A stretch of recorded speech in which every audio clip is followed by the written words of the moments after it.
শেখ হাসিনা সরকারের পতনের পর কেটেছে ৪ মাস।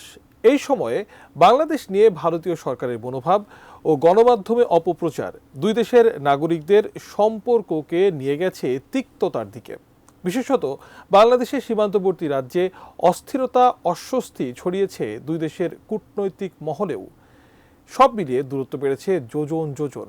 সেই দূরত্ব ঘোচাতে দুই দেশের পররাষ্ট্র সচিব পর্যায়ে বৈঠক হতে যাচ্ছে এবার। কি বিষয় গুরুত্ব পাবে আলোচনায়, তা নিয়ে বিস্তারিত জানাচ্ছেন ইমতিয়াজ আলম।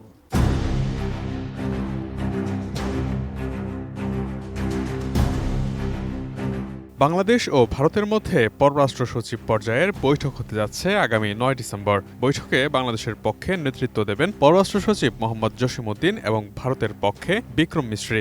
দুজনেই চীনে রাষ্ট্রদূত হিসেবে দায়িত্বপ্রাপ্ত ছিলেন। আপাতদৃষ্টিতে পররাষ্ট্র সচিব পর্যায়ের বৈঠক শুধু আনুষ্ঠানিকতা হলেও এর গুরুত্ব অনেক বেশি বলে মনে করেন সাবেক কূটনীতিকরা। তাদের মতে বাংলাদেশে পট পরিবর্তনের পর প্রথম বৈঠকে দুদেশ তাদের রাজনৈতিক দূরত্ব কমানোর বিষয়টিতে জোর দিতে পারেন। এর কারণ হচ্ছে বর্তমান পরিস্থিতিতে অন্যান্য দ্বিপক্ষীয় বিষয় নিয়ে আলোচনার সুযোগ কম।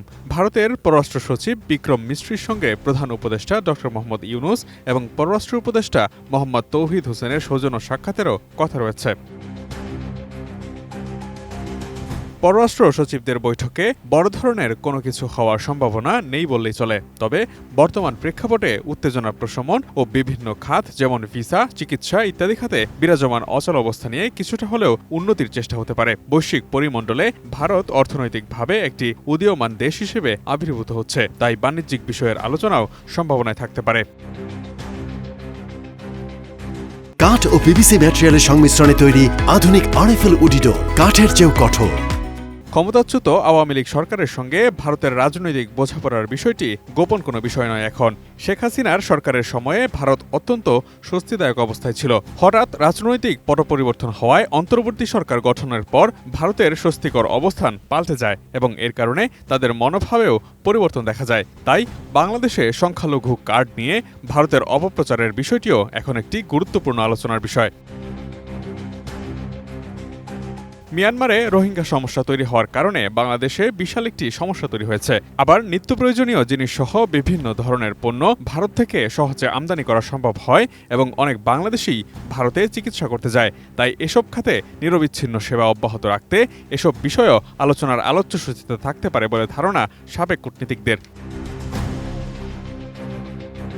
এখন পর্যন্ত প্রধান উপদেষ্টার সঙ্গে ভারতের প্রধানমন্ত্রী নরেন্দ্র মোদীর টেলিফোন আলাপ হয়েছে। পররাষ্ট্র উপদেষ্টার সঙ্গে ভারতের পররাষ্ট্রমন্ত্রী এস জয়শঙ্করের বৈঠক অনুষ্ঠিত হয়েছে, কিন্তু তাতে খুব একটা আশাব্যঞ্জক কিছু দেখা যায়নি, যা অনুমেয় ছিল।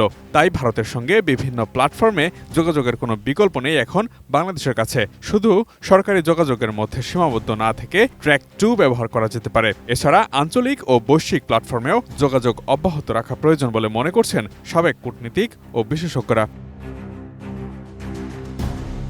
Imtiaz Alam, desk report, ATN news.